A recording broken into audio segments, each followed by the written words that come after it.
first single streaked to #1 around the world. Their first major label CD went platinum in months.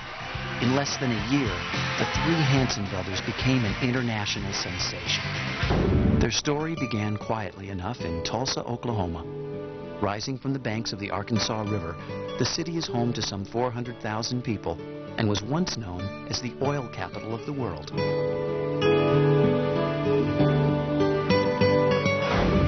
It was in Tulsa during the late 1960s that two high school students named Walker Hanson and Diana Lawyer began dating. We were all members of Thespians, which was the high school drama organization. They were very talented. Matter of fact, they had the lead in The King and I. She played Anna, he played the King. They were childhood sweethearts, even in high school, and stayed together through now. Diana and Walker married in 1972.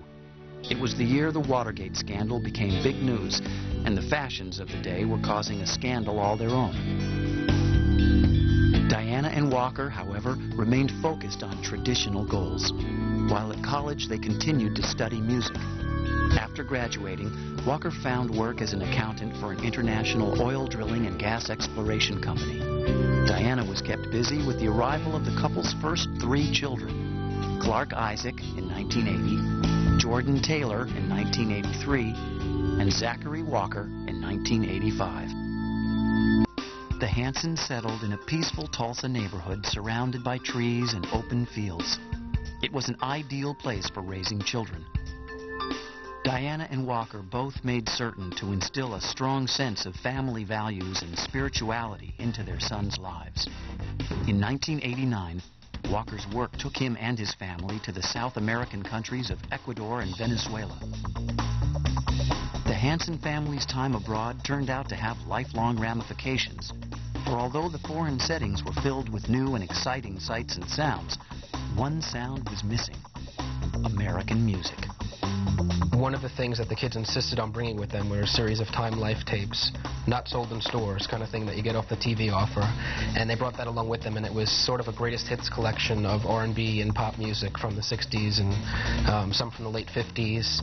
It was stuff like Aretha Franklin, some of the early Beatles, Otis Redding, and that was all they had to listen to.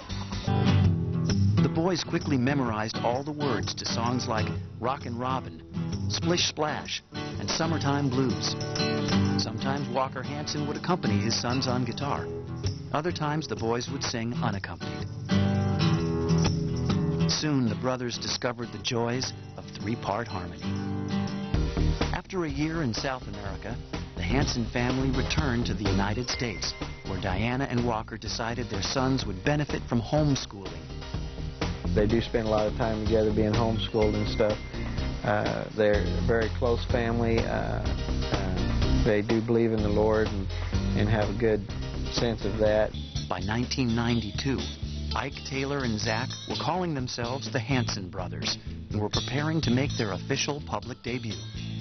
They set their sights on Mayfest, Tulsa's annual music and arts festival, which features the best of homegrown talent. At that point in time, we were just doing a cappella music. We were, just us, no instruments, anything like that. Hanson's stunning success at Mayfest, Walker and Diana Hanson immediately realized that their three sons were not only great singers, but natural performers as well. They responded by making it clear that if the boys wanted to seek even greater challenges, the family would help them in any way possible. That support included driving the boys to their growing number of gigs. They were playing mostly private parties and whatever public gigs they could get, like Mayfest. They played at a venue here called Big Splash, which is a water park that has some concerts every summer. Diana and Walker continued to develop their sons' performing abilities by paying for piano and dance lessons. The Hanson brothers soon incorporated dancing into their live shows. The first time I saw them was at a basketball game at halftime at the ORU Mabee Center here in Tulsa. And they did the halftime show. They got out there and sang. And then right in the middle of a song started break dancing and just really getting down, and the crowd went crazy when they started doing that.